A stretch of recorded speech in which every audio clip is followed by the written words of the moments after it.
You do not become powerful by simply learning, learning more, intellectualizing more, learning everything that has to do with the mind. You do not become more powerful when you know something. That's why being an expert and being an influence are two different things.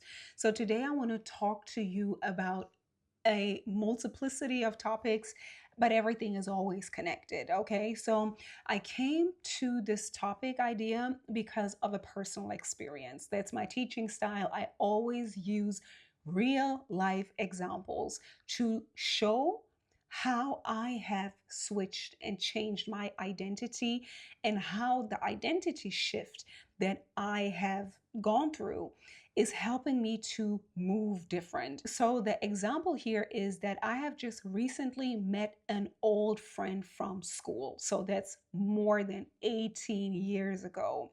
And we connected, like we live in the same city. I moved out of my hometown, he moved out of his hometown. And he, like, and that's how I always think. I always think in how can we co-create something. That's how I am. Like I always want to co-create. And this is where the leadership comes back again. We're still in the leadership series, okay? I'm still speaking about leadership and how I want you to reframe the word leadership, because I am a leader and you are a leader too. And I believe that leaders can only truly work with other leaders. Everyone else needs to be told what to do, and that is also okay. But at this point in my life, I like to co create with other creators, AKA with other leaders. So, going back to the example, this old friend of mine, or this old school friend of mine, I asked him, or when we met, when we linked up, like I told him what I was currently planning in the city that we live in, because I'm thinking about something to create locally, like a networking event, but in a different style. And one way, as I always like to tell stories, I want to implement into this is storytelling. And I do believe that storytelling can be done in multiple ways. I am a verbal storyteller. Like I'm a verbal storyteller. I like to talk about concept, tell stories. That's my craft. But other people use other mediums, right? So maybe it is cooking. In this case, he's a chef. So I thought about that, like creating a community of professionals. Again, leader, professional. For me, it's very important, and I will tell you more about that, because like I want to bring people together to tell their stories in different ways, and just to showcase that there are many ways to tell a personal story. It could be through verbal storytelling, which I teach, but also again through food or through other artistic expressions. And I told him about the concept, and he said he liked that, and he was like so happy. And he said that he doesn't think it's a coincidence, and that he thinks that it's supposed to be, and that he was interested. Okay, do you hear the vocabulary? All right, because I have been around people who are like fire, and they're like, yeah, let's do it, and then you never really hear from them again. Again, that's why it's important to build with other leaders. And I have asked him a few times in a row if he was serious and if he's still interested, so we could move on and actually find a date to continue speaking about it. Again, mind you, I had to initiate it 3 times. And today I said, no, I'm not going to do it with him, because the way I see him communicate, very unclear, that I have to kind of run after him and initiate. No, I don't do that. If you're really interested, it's going to be a mutual interest and also mutual communication, and then ultimately not really respecting my time. And also, one thing that I really saw in this interaction is very, very bad communication. That's a big part of being a leader, to be able to communicate clear and to do a good expectation management. Like, how do I expect things to go from here? Or what can you expect? Right? I think that is the fairest way. It's fair, right? So, again, let's dive in with this topic into leadership and why I believe that it is important to see yourself as a leader. I want to make another example of identity upgrade, right? Because there is another one of my former clients that came to my mind while I was thinking about this topic that I was going to talk about with you today, because I believe that this is like, here are the masses, right? This is like, here are the masses, like many different people thinking like that is the human condition. If you've heard that word before, the human condition is mainly based in suffering, in lack, in poverty, in scarcity, in fear, in doubt, in self doubt, and worry about the future. Like, everything is quite fear based. This is where the masses are, right? The masses, most of the people do not value themselves. That is also part of the human condition, right? The fear based paradigm. That is, again, where the masses are. Identity shifting is not only about, like, for example, ethnical identity, right? Even though I consider that a part of my journey as well, really reflecting on what it means to be Black, what it means to be white, because I'm mixed. My mom is white, my dad is Black.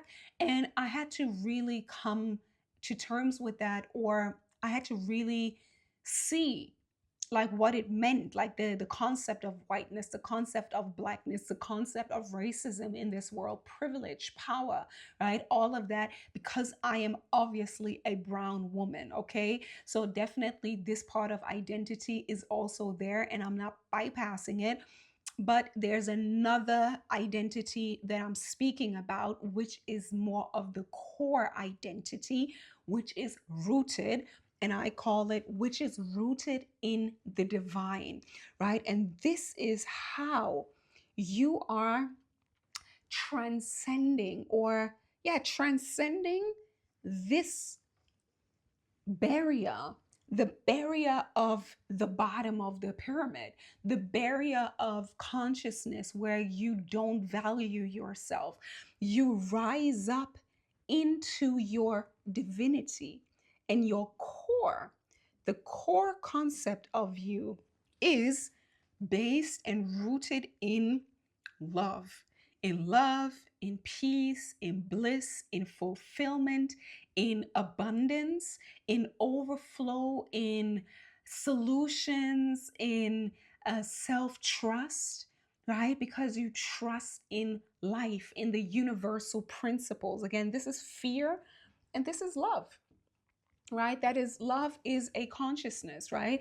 And your core, and then you can have like all these different layers, right? This is why I speak to like multicultural, multi-talented, multi-dimensional, multi-layered people. And that is ultimately what is it is about. But the core of me and the core of you is best when it's rooted in self love, self value, right? You value yourself, you value your time, your energy, your resources, right? You value yourself. It's not like here where you don't value, it's not like in the lower realms of fear, doubt, scarcity, right? You value yourself. You value your essence, your being, your divinity, right? But you also value, of course, you value your gender, right? As a woman, you value that you are a woman, because also this patriarchal mindset that is ever omnipresent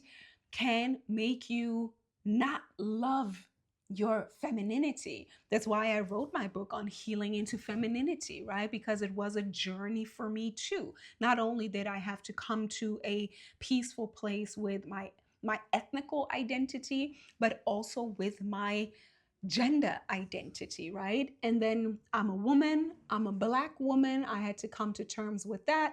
And then with all of the other layers, like my mom is working class. I spoke about that before. My dad was an immigrant. they work themselves up as well. But then I was the first academic, also that coming to terms with that. What does it mean to be an academic? But then also going higher and being a business owner, right? Being a business owner, being a consultant, being a knowledge provider, being a coach, consultant. So these are all the different layers of my identity. And one other identity that I always say that I am is a global leader. I am a global leader. And why I mention that over and over again is because I truly believe that the kind of people that I attract are also global leaders. Creators are global leaders. YouTubers, if they are conscious and aware of it, are global leaders. That is the whole reason why we leverage those global platforms, because it gives us the opportunity to reach the world, right? As I told you in another video, I am in Germany and my mom is German, my dad is Ghanaian. So, yeah, I speak English, but my everyday language here is German, right? But I decided to speak English because I know I want to connect with a global audience. All right, let me tie it back into the experience that I just mentioned with my old school friend, because, and I'm mentioning this because it happened to me in the past. I have been a transformational life coach for over 10 years now. And in the past, when I was still at the, let's call it at the bottom, like in consciousness, I first had to learn to establish my new identity. Yeah. I was still amongst all the people that don't value themselves. And that is the core. I really want to tell you that that is the core. You can have degrees, listen up, and really listen in with yourself if that is true for you. You can have the degrees, you can have the work experience with global companies, you can be beautiful and sexy on the outside, you can have, like, you can have been with high value men. But all of these things are external: your degrees, your employers, your body, even, and also the people that you surrounded yourself with, aka dated. All of these things, that is not who you are, right? It is part of your experience, but that's not who you are. And that's why it's so important to truly, truly work on the core of who you are. And that core, my style here is, your core is connected to unconditional love. Yeah, unconditional love. That is who you are at your core, and that is what makes you valuable. Okay, you're valuable. So again, as I said, coming from, let's say, call it the bottom, or just human conditioning, it's not even the bottom, but that's the masses. Most people don't value themselves. So when I started investing in myself, my first even like 30K, right? Then my next 30K, and another 30K, and so on. I told you I invested over 100,000 euros into myself. And I'm saying that because, like, all of these markers were gems for me in my identity, right? I am the person who invests 30K into myself. I am the person who is in the school to become a global leader, right? I am learning from the best in the world to also become a global leader. So I have already had the seed inside of me of being a valuable person, because my dream was to be a global leader. So with that little seed, I knew, okay, I have to water that seed, and those investments and the coachings and the mentoring were the nourishment, right? Like, it nourished me to go up and up and up. And on that path, it was also hard for me to then realize that people from the barrel, the bottom of the barrel, right? The crabs in the bucket, people, I was trying to pull people up. I was trying to co create something with people who haven't done the internal work. I know I'm speaking to somebody because we all know that kind of scenario, right? I knew I wanted to collaborate because that is a global leader's paradigm. Like, we collaborate, we know that we can only create great impact when we work with others, but it's very important to discern what do those other people carry as their core identity, right? Another example I just mentioned is that I was thinking about one of my former clients. I know, like, she has invested with me, and I know that it's already, and it is already top of the ladder. She invested, I believe, also around the 30K mark with me because she has invested in two programs with me. And but I also know that then later on, like, she dated a guy and they moved in together and so on and so forth. And I could see that she was stalling, and that's fine. I'm not judging that. I'm just saying that if you are not anchored, anchored in your core identity, in your true core identity, you will always be pulled back down to people who do not have a seed of becoming a global leader inside of them. Because, of course, and that is, I believe, one of the hardest things to overcome or to endure for a time, is that on your way up, on your way, investing in yourself, working on yourself, becoming, developing, right? Personal development, you are always going to be tempted to get pulled back by the masses because you want to connect. I believe that, especially as women, that is probably our hardest thing, to become truly a lone wolf and to become truly a warrior, right? Because you have to walk this path. Yeah, I think it's a very good analogy to really walk this path. You have to walk it alone for a while until you are really solidified.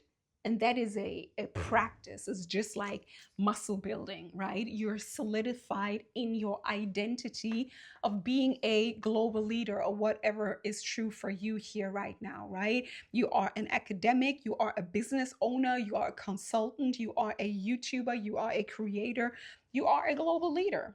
And it is important that you anchor into this identity.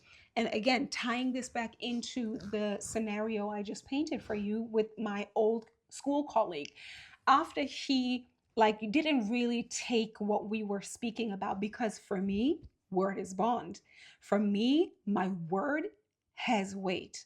If I say something, I'm gonna do it. And if I don't do it, you are allowed to hold me accountable, and I will meet the occasion.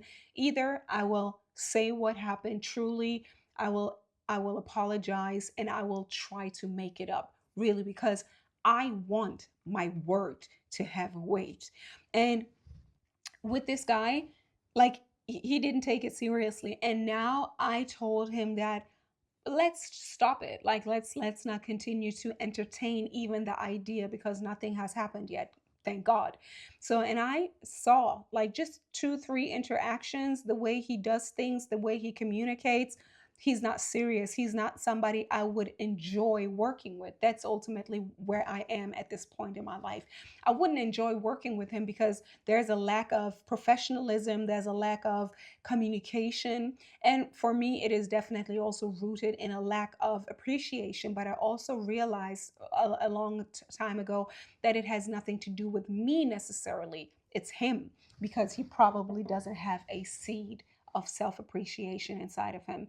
So I'm saying all of that to say that if you are identity shifting, yeah, if you are, and what that truly means, hear me out now, yeah, it means that you believe that you are a very important person.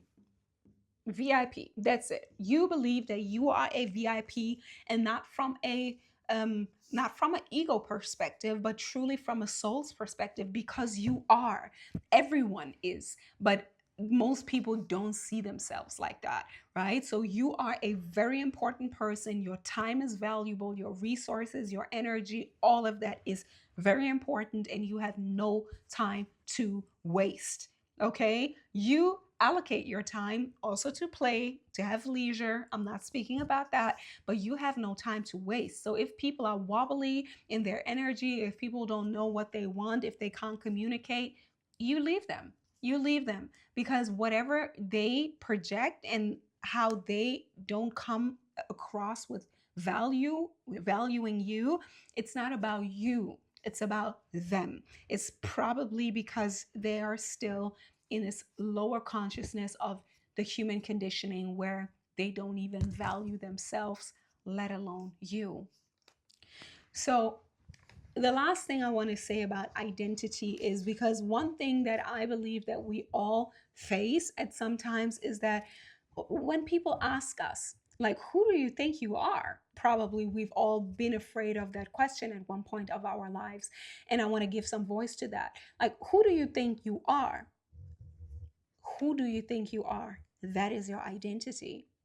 And once you make up, you answer that question, that is who you are, right? Who do you think you are? I am a global leader and I am a very important person. So if somebody asked me, like, okay, who does she think she is? Like, what kind of level of standards does she have? Boundaries does she have? Yeah, because I do take myself very seriously. That is who I think I am. And I'm not afraid that you might judge me, that you might think I'm doing too much. I don't give a fuck. Yeah, I don't care, because you probably do not see yourself as a very, very important person. And that already is a natural selection process where some people stay down and you rise up. And again, I really want to say that it doesn't come from a ego perspective. It comes from, and I want to really paint that picture, it comes from you having the capacity to know and want, you have the seed in your soul to want to be the best version of yourself, because you know, and that is one part of my leadership definition, is because you know that you are here to serve humanity. Because what does a global leader do? It's about humanity.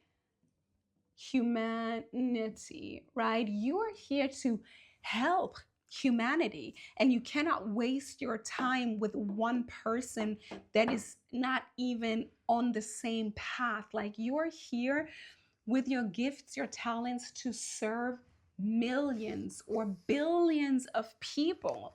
Yes, and that's not exaggerated. Like, that's truly who I am and that I am continuing to rise into. That is the faculty that I learned from my mentor, and all of the things that I learned. That is their goal. The company's goal is to reach a billion people and to help a billion people make their dreams come true. Hello, that is what we're talking about. Okay, so I don't have time to waste with somebody who doesn't even value their own time, and so shouldn't you. Okay, so you could do all of the personal development in the world, but if you don't make the switch, and it's truly a switch, it's not a gradual process, it's truly a cut, it's drawing the line in the sand, right? You decide from one day to the next, right now.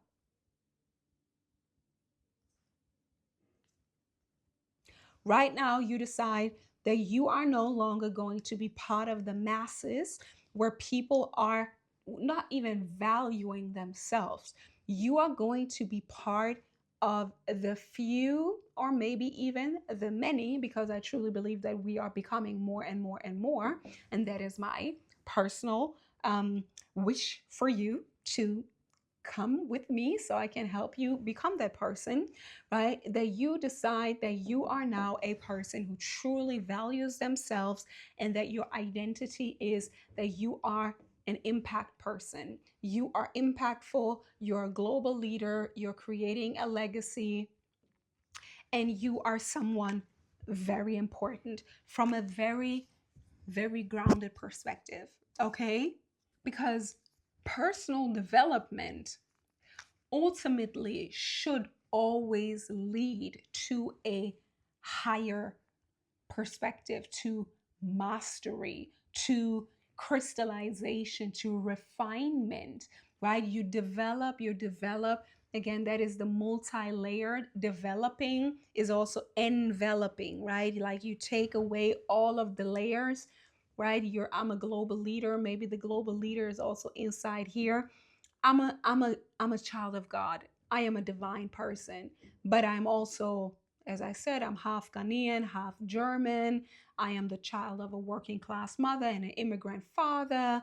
I am an academic. I was a corporate woman. Then I was an entrepreneur, a business owner. I'm a speaker, I'm a teacher, I'm a lecturer, I'm a global leader. Okay. So all of these layers, all of that is me. That is multi-layered, but also that is personal development, is to really refine yourself into the most brilliant version of yourself.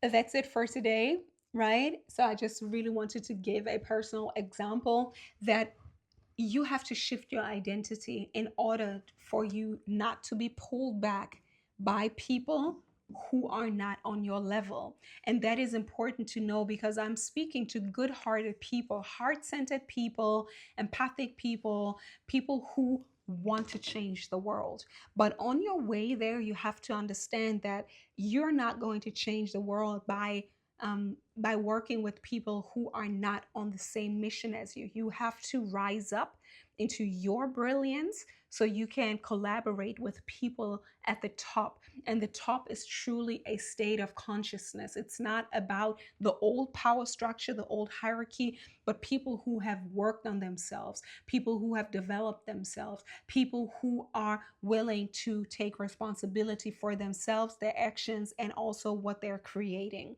Okay, so that is the kind of people you want to be with so you can create something bigger for humanity and not be pulled back, held back, also in fear or in doubt or in thinking, oh, this person now doesn't like me. Maybe they think I'm a bitch. Maybe they think I'm an asshole. Let them think that. Right? Just like Mel Robbins said, let them, right? Let them think that. You know that you are in integrity. You know that you're doing the work.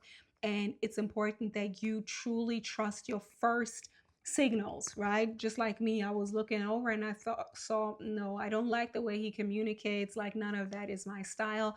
It's not the way I like to do it. So I have to cut it off right from the get-go. And I think that's a big success. So you don't waste time entertaining people or trying to figure out things that you deep down already know. All right. So that's it for now. You are a global leader, okay? And as I always like to say is you are a force of nature. That is truly who you are. You are a force of nature. You are a divine force of nature. And I want to see you act like it. And acting like that means taking action, okay? Don't only let yourself be entertained. Take action. Get into my membership if it calls you. Get into my programs if it calls you. But definitely take action. The time is now. The global leaders are here. This is a new time. It's a new paradigm. Heart-centered leadership. That's what we need. And in order to do that, we have to rise together. All right. So until then, see you in the next one. Bye bye.